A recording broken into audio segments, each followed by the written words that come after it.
It's a £20 coin. Never seen them in my life. So it's from the Royal Mint, so the same place that all legal tender comes from. Have you got any other means of payment at the minute? I don't know. Right. Can I ask why you didn't tell me before you started recording? So when we go to any incident, our tour of duty and our police protocol is to video every incident we go to achieve the best evidence. But you've got to notify the person at the first available opportunity. No, we don't. You do. Have you got that from somewhere? Have you read that up somewhere? Or? Yes, your policy. Yeah. Okay. Well, at the minute, we're obviously videoing everything because we've been called to an incident. Immediate response where there's some ongoing issue with payment, whether it's a domestic... 999? Well, that's what's coming as, yeah. Wow. Well, we just didn't know what was happening. There was an altercation in the shop, so we've arrived on that instance. Are you going to give me your name? I'm not, no. Right, okay. Because is there a reason for that? Because it's a civil matter, and it's not something that the police can get involved in. To a degree, you're right. It is a civil matter. We can deal with it a different way, but obviously, ultimately, you haven't paid for it. The discussion quickly turned to an unusual form of payment. A £20 coin that immediately caught attention. The individual explained that it was issued by the Royal Mint, the same authority responsible for producing official currency.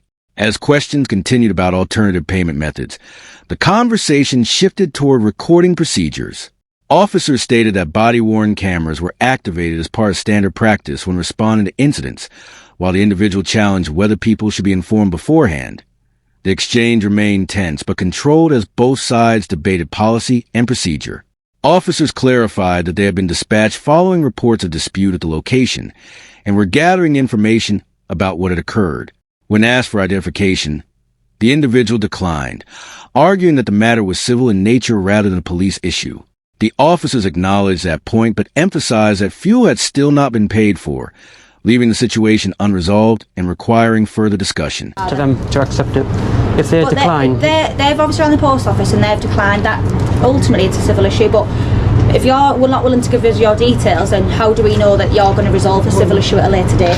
If you're happy to give us your details, then we can look at the civil issue at a later date. But that's a civil issue, that's nothing for the police to get involved in. But we don't know your details, do we? So you could technically escape from here and never come back and never deal with that issue, then you'd be circulated as wanted for that, won't you, for making off without payment? That's not a police issue at the minute. It is. It is a police issue because you've not paid for fuel. So there's still an offence there of that you've not paid for your fuel. But I have paid. I've gave them... But you've gave them this coin, yeah, which ultimately they've spoke to the post office and they've decided that it's not a reasonable amount of payment for your fuel. So at the minute we're sort of hands are tied, yeah, agree with you on a certain instance of that, but we still need a solution today whether we take your details and we deal with it at a later date. From the moment the officer arrived, concerns were raised about how the situation was being handled. The auditor quickly noticed the body-worn camera and questioned why its use had not been mentioned earlier. He pointed out that officers are generally expected to make people aware of recording when circumstances allow. Rather than addressing concern directly, the discussion turned into a disagreement over procedure. The situation became more contentious when the officer began asking for the auditor's name. The auditor argued that the issue was a civil dispute involving payment and not a criminal investigation. From his perspective, there was no clear reason to provide personal details in those circumstances. This only increased attention, leaving observers questioning whether the response was appropriate and whether the situation could have been handled in a more professional and informed manner. So basically, he's trying to pay with this. They've run the post office and said that it doesn't really exist, you can't pay with that. No. He obviously won't give us our details. I've explained to him to a degree it's a civil matter, however, if he does make off and he doesn't give us our details, we're struggling for any sort of civil issue at a later date.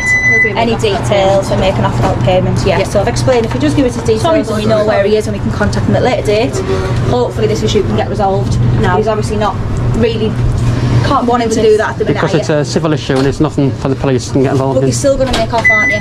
Technically without payment, but if we can get your details... But I have paid. But you haven't... And it is their policy to accept the £20 coin. Has he paid? Policy? No, he hasn't. Right, if you haven't paid, and if you walk out this door now... They've still got the money though. Just let me finish. If you walk out that door now, you are liable for an arrest because we don't have your details. But you don't need them. Well, I do. Because it's a civil issue. But it's not, because a make off without payment is then a police matter. During the exchange, the officer herself acknowledged that the matter appeared to be a civil dispute. Yet the conversation soon shifted toward requests for identification.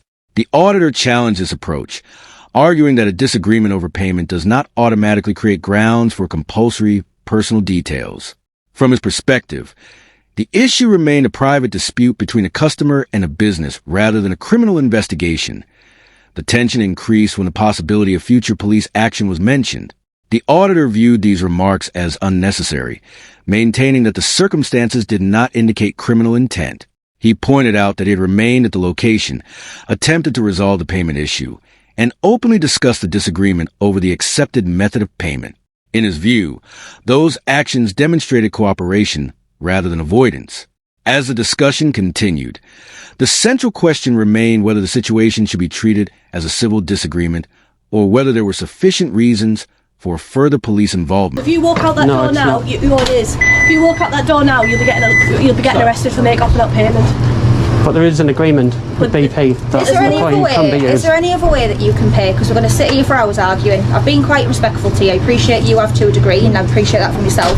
You haven't been argumentative with me, and I appreciate that you've been a normal human being. No, however, we need I don't a intend to. solution. No. No, I appreciate if you that. can pay for the fuel now by other means, then that's fair enough. It'll be the end of the matter. Or if you can give us your details and we can deal with it at a slower time, we can offer you that. But if you're not willing to do either any, then we're struggling with what we have left to do.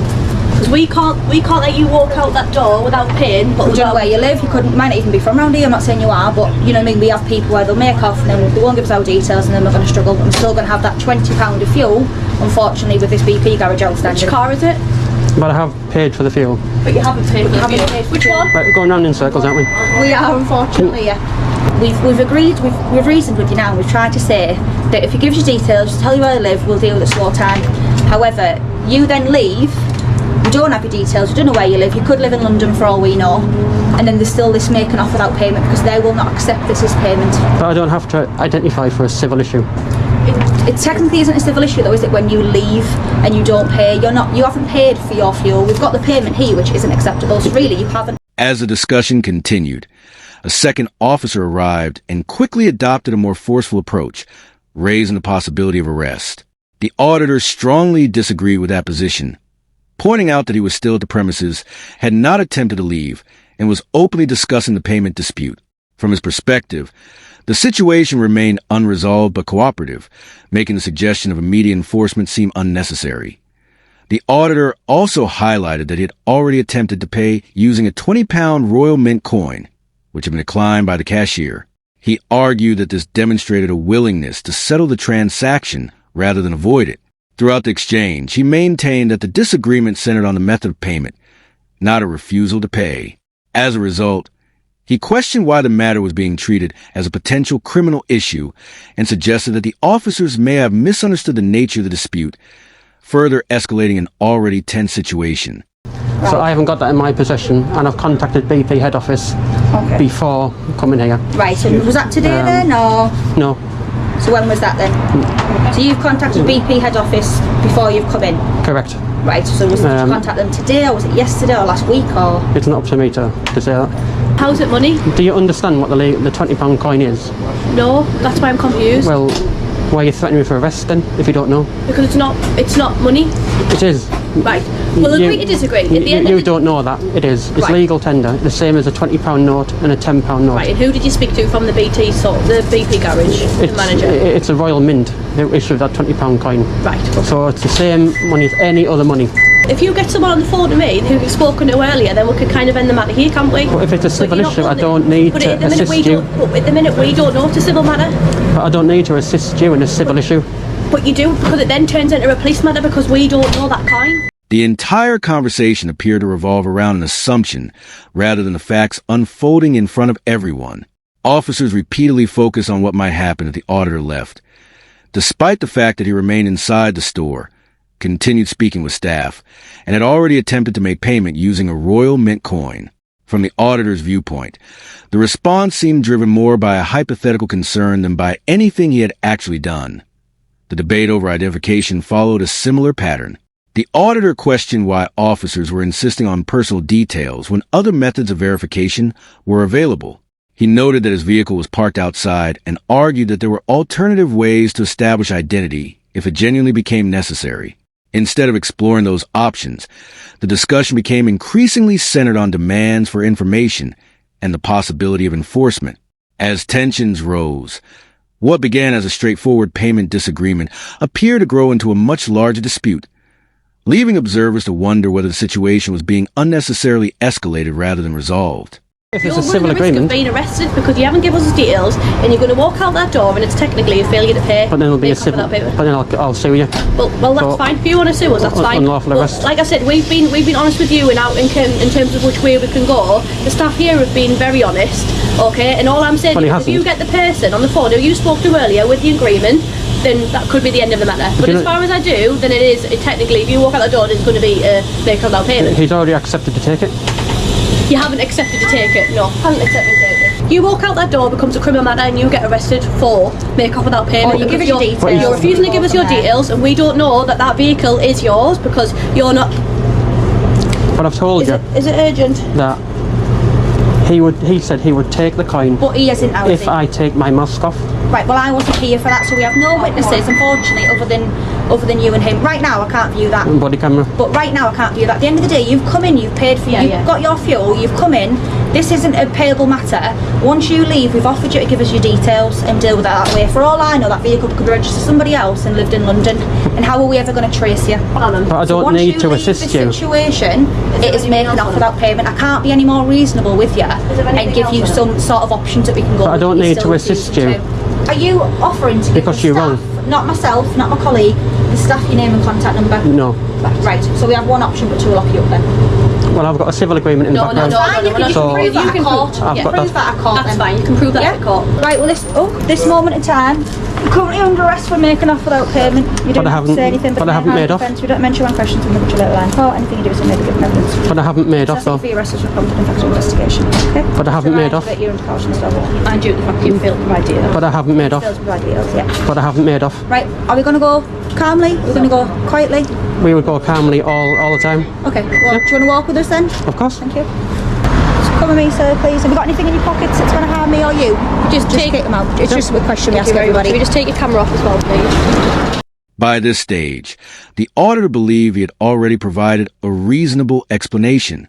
He maintained that information from the retailer itself supported his position regarding the coin, which, in his view, should have helped resolve the disagreement. Instead, the discussion shifted toward additional demands and expectations, with officers suggesting further steps to verify the payment method.